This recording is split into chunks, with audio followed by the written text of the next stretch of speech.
Jai Hind to all, myself Shivani Sharma. Today we are going to discuss about a topic which is force. So let's start the topic.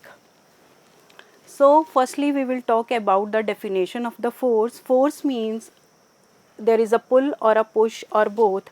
When we are applying a force on an object, so that means we are pulling to object or we are pushing to that object. We cannot see the force, but we can feel it. When we can feel it, when there is a movement in the motion of the object. So here we will discuss that what is push or a pull. Push means when an object is moving away from us, that means we are pushing to that object. And when the body is coming toward us, when we are affecting force on us, then it is coming toward us, that means we are pulling that object. But it is not always only push or a pull act on a body. Sometime there will be a combination of pulling or pushing. Like there are some examples. First, playing a guitar. When we are playing a guitar, means we are pushing or pulling to the strings of the guitar.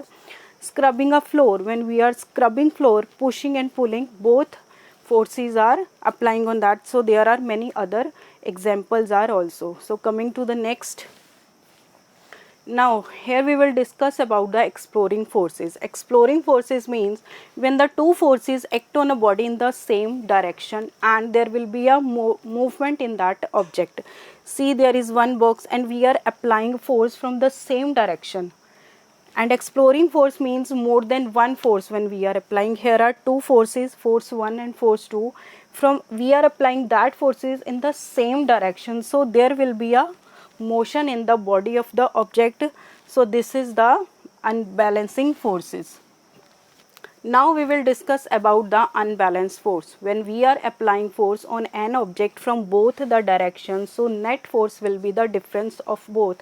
Means there will be no change in the motion of the object if we are applying a force from both the direction. But if the magnitude of one force is more than the other force, then there will be a movement of the object in the other direction. Means if F1 is more than F2, then object will move toward F2.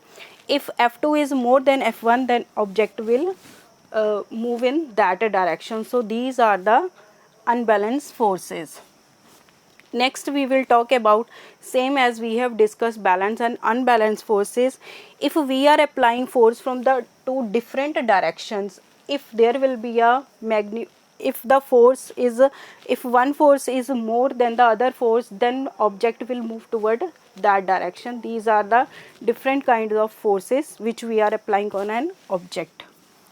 So our next is the effects of forces. There are different effects of the force. First is force can make an object to move from rest. If an object is on a rest and we want to move it, then we have to apply a force. Without force, object can never change its direction. Second, force can stop a moving object. If any object is moving and we want to stop it, then again we have to apply a force. In the form of brakes, we can use that. Force can change the speed of an object. If we want to change the speed of object, means any object is moving fast, we want to slow down, then we have to apply the force. If the speed of the object is slow and we want to increase the speed, again we need to apply a force on that. Without force, object can never change its speed. Force can change the direction. We can also change the direction, like when we are playing hockey or a cricket, then with the hockey we can change the direction of the ball. This is because of force only. Here, we can also change the shape of the object, like from when we are crushing a paper, then we can change its speed. That is because always applying a force. Force may cause more of these effects. And this force can cause one or more effects we can apply on one object. So these are the effects of the forces. So next, there are types of forces. Force is again of two types. One is called contact force and another is non-contact force. Contact force, when two objects are in contact with each other and they are applying force to one another, that is contact force. And this contact force further of two types. One is muscular force, next is frictional force. Non-contact force, there are two objects but they are not in contact with each other, still forces are applied on the object, so that are non-contact forces, and the examples are magnetic force, electrostatic force and the gravitational force. Now we are going to discuss about these types of forces. Here firstly we will discuss about the muscular force. As I have told, muscular force is a contact force. Muscular force, the force which are applied by our muscles. When we are picking anything, holding anything with our muscle, in which we are using our muscle, that force is called a muscular force. There are so many examples, there are pictures where you can see the muscular force. Here all are the examples of muscular force, stretching a band. Here athletes are running, this is also they are using their muscles. So this is muscular force.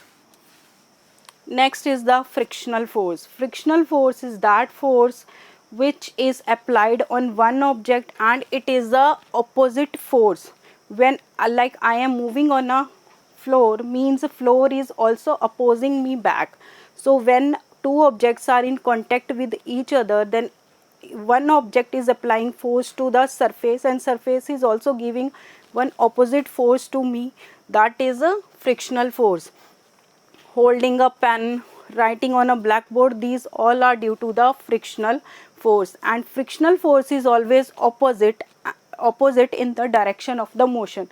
Like I am moving to the forward direction, then floor will give me that opposite force to the backward direction, that is a frictional force. Frictional force is also called as an evil.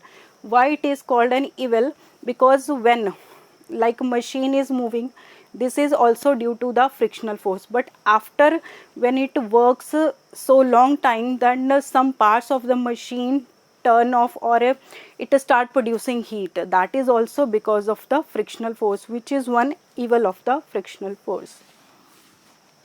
Next is electrostatic force.